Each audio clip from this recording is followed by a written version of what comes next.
আসসালামু আলাইকুম। আমি শারমিন আক্তার। শারমিন ফাতিহা চ্যানেলে আপনাদেরকে আবারও জানাই স্বাগতম। কাছে কিংবা দূরে যে যেখানে আছেন আশা করি সবাই ভালো আছেন। আমরাও আল্লাহর রহমতে ভালো আছি। এখন তো অনেক বৃষ্টি হচ্ছে টানা কয়েকদিন যাবৎ। বৃষ্টি কিন্তু আমার যেটা মনে হয় সবারই ভালো লাগে, তবে একটানা কোনো কিছুই ভালো না। একদম ছেলে মেয়ের স্কুলে যাওয়াটা, মাদ্রাসায় যাওয়াটা কঠিন হয়ে পড়ছে। আর আমি যে এলাকায় থাকি একটু কাদা কাদা থাকে, তো আমাদের বেশি সমস্যা হচ্ছে। তো আমি সকালবেলা আজকে অনেক লেট করে উঠেছি। সকালের রায়ানকে মাদ্রাসায় দিতে পারিনি। ও ওর যেই টাইমটা 7:30টার দিকে মাদ্রাসা, ওই টাইমে প্রচুর বৃষ্টি ছিল, যার কারণে আজকে নিয়ে যাওয়া হয়নি। তো আমি ঘর গুছিয়ে ফেলেছি।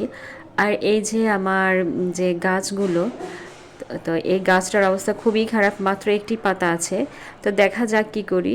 একটা আন্টির কাছ থেকে বুদ্ধি নিয়েছি, উনি বলল যে মাটিতে লাগিয়ে দিতে, তাহলে সুন্দর হবে।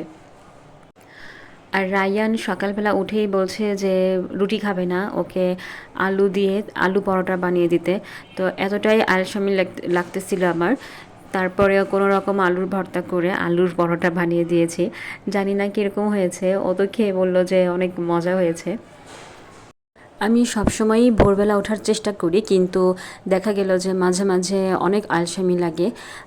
যখন বৃষ্টি হয়, বিশেষ করে ছেলে মেয়ের কোনো স্কুল থাকে না, মাদ্রাসা থাকে না, তখন একটু লেট করে ওঠা হয়। তো লেট করে উঠলেই কাজের একদম 12টা বেজে যায়।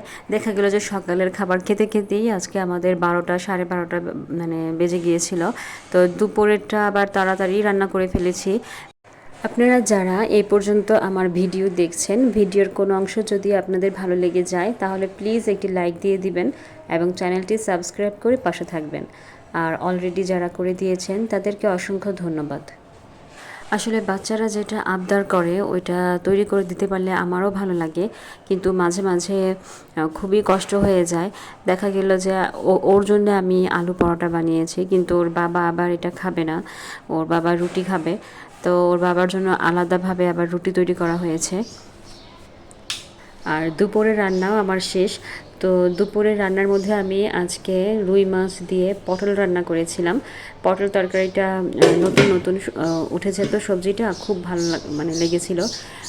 আম দিয়ে ডাউল রান্না করেছি। তো গরমের মধ্যে কিন্তু আম ডাউলটা অনেক ভালো লাগে, তবে আজকে বৃষ্টি, এই জন্য আমার কাছে কীরকম যেন লেগেছে। সবাই খেয়ে বলেছে যে ভালোই লেগেছিল। তো ফার্ম গেট ছেড়ে আসাটা একটা মেইন উদ্দেশ্যই হচ্ছে আমার ছেলে আর মেয়ের জন্য, ওদেরকে ভালো লেখাপড়া করার জন্য। যেখানে মানে আমি যেখানে বাসা নিয়েছি, এদিকে আমার মেয়ে ভালো একটা স্কুলে টিকে গিয়েছে, আর রায়ানও ভালো একটা মাদ্রাসায় পড়ে। তো অনেকেই বলতে পারেন হয়তো বা ফার্মগেট কি ভালো মাদ্রাসা নাই? অবশ্যই আছে, মাদ্রাসা স্কুল ফার্মগেটই সেরা। তবে ওইখানে দেখা গেল যে ভালো ভালো যেসব স্কুলগুলো আছে, প্রচুর খরচ পড়ে যায়, বাসা ভাড়া, স্কুলের মানে বেতন, এগুলো দিয়ে অনেকটাই খরচ পড়ে। তো এই কারণেই এদিকে আসা। তো আজকে এই পর্যন্তই। সবাই ভালো থাকবেন। আল্লাহ হাফেজ। আসসালামু আলাইকুম।